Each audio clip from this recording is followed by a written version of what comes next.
shot. Not so good. The Indian skipper has done a tremendous job to get back there. Marvellous running catch. Lords, the afternoon of the 25th of June, 1983. And Richards has gone for 33. Indian captain Kapil Dev catches out the great West Indian batsman, Viv Richards. I wouldn't say it was a difficult catch, but it was very important catch for Indian history. And that's out. Yes, it's all over this time. This catch leads India to win the World Cup, a high point in a country whose cricketing history has always mirrored India's emergence as a nation. Cricket in India is the national sport, revered by those who trust in the virtues of the noble game. Cricket is associated with uprightness, honesty, integrity, and straightforwardness. In India, there is veneration for the slow rhythms of Test cricket, where patient batting and probing spin bowling perfectly reflect one part of the Indian psyche. The brain has always taken precedence over brawn in India. The spin bowlers of that era actually prided themselves in thinking a player out rather than knocking him over. But after victory at Lord's in 1983, something quite different about India was revealed. For this country of over 1 billion fans, the popularity of the one-day game turned cricket into televised spectacle, with the excitement and drama that Indians call tamasha, which means entertainment, which something happened almost spontaneously. And cricket had that appeal of tamasha. You know, you went to a cricket match and you could see something exciting. They're running. It's got to be a direct hit. A brash new confidence on the pitch reflected a globalised India's ambition beyond the boundary. And now a revolutionary form of cricket has arrived. The 20-over Indian Premier League involves serious money and the best players on the planet. This is the ultimate in cricket tamasha and a declaration of intent that the empire of cricket can now be led by India.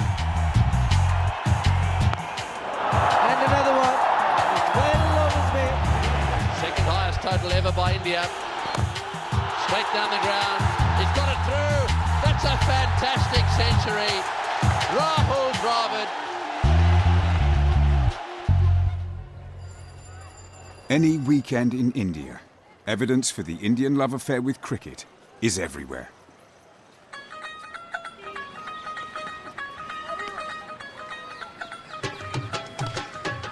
Boys play in front of the Grand Mosque in Old Delhi.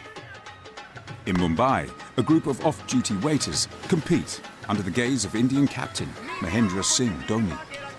And in nearby side streets that Indians call the Gully, cricket full of tamasha takes place.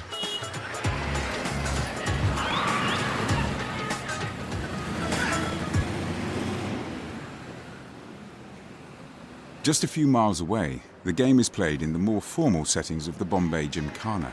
And this is where the story of Indian cricket began in the 19th century. During the high summer of the Raj, this whites-only club was where the games of empire were played, including cricket.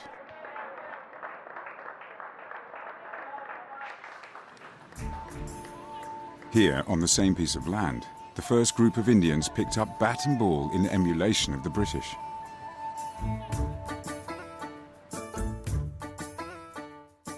They were the Parsi community, who centuries before had fled persecution in Persia to seek asylum in India. Their descendants formed a powerful business and professional class. We came in contact, our ancestors came in greater contact with the Britishers than most other communities. Most enlightened people, doctors, lawyers, businessmen, were Parsis.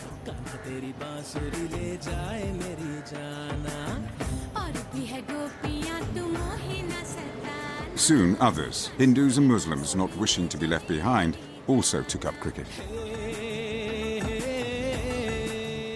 Denied space to play in central Bombay, land was found on the seafront for each community to play, and these gymkhanas still stand today. They were set up in imitation of the British. They were set up, if you like, in mutual rivalry, and they were set up next to each other, with each club looking out at the other, making sure that the other community and the other club did not sort of get too much of an advantage over them. And that suited the British, because it just showed that there was an essential disunity in India. There was no such thing as India. India was really different communities and different castes. But out of the rivalry between communities came competitive cricket. By 1912, an annual tournament between Parsis, Hindus, Muslims and Europeans was taking place in Bombay. The Quadrangular. The tournament lasted for going up to 15 days. So it was a sort of a 15 days carnival. People took off from office and it was sort of holiday spirit for all. There was a lot of enthusiasm about these communal matches.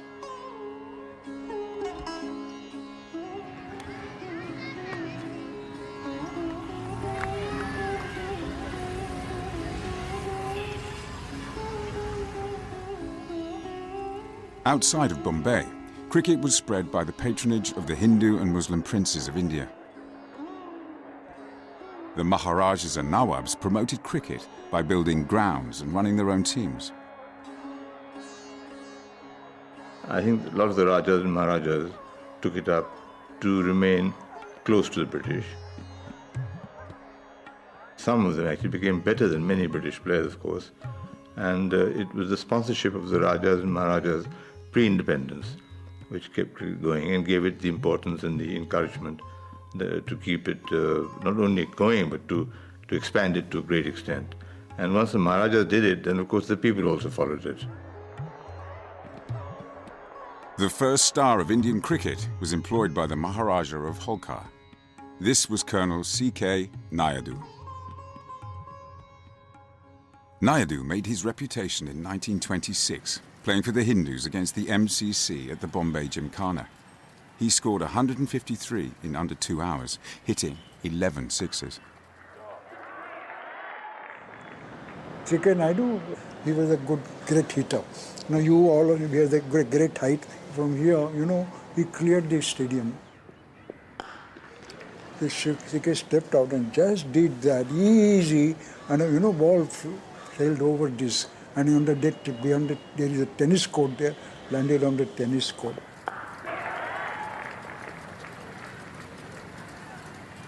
This innings also had a political meaning. Naidu was showing with the bat that he was the equal of an Englishman. That question of equality, not equality in the law, because of course Britain ruled India and the Indians therefore were not good enough to rule themselves, but at least on the cricket field with the bat against an Englishman holding a ball, he could smash him for 6 after 6 and prove that he was not his inferior. The question of self-esteem, the question that here is an Indian, a brown face with brown hands, who could measure up to a white man. Meanwhile, the hot sun of India beats down upon the cricket ground at Bombay as England take the field for the first test match to be played on Indian soil against an English side. Naidu was captain when in 1933 the first ever test match was played in India against in England, captained by Douglas Jardine. The game took place over 4 days at the Bombay Gymkhana. 50,000 have turned out to see it, for the popularity of cricket is in the ascendant in India. At stumps, a band would play God Save the King.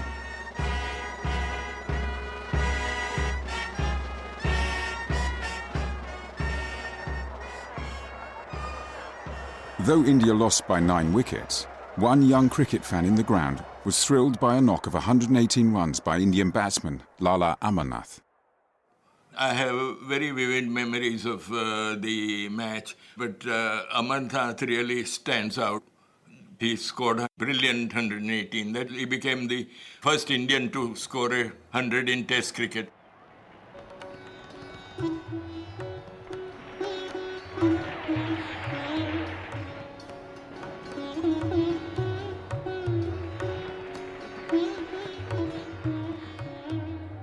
By 1937, an elegant new stadium in Bombay, the Brabant, was staging the Festival of Communal Cricket.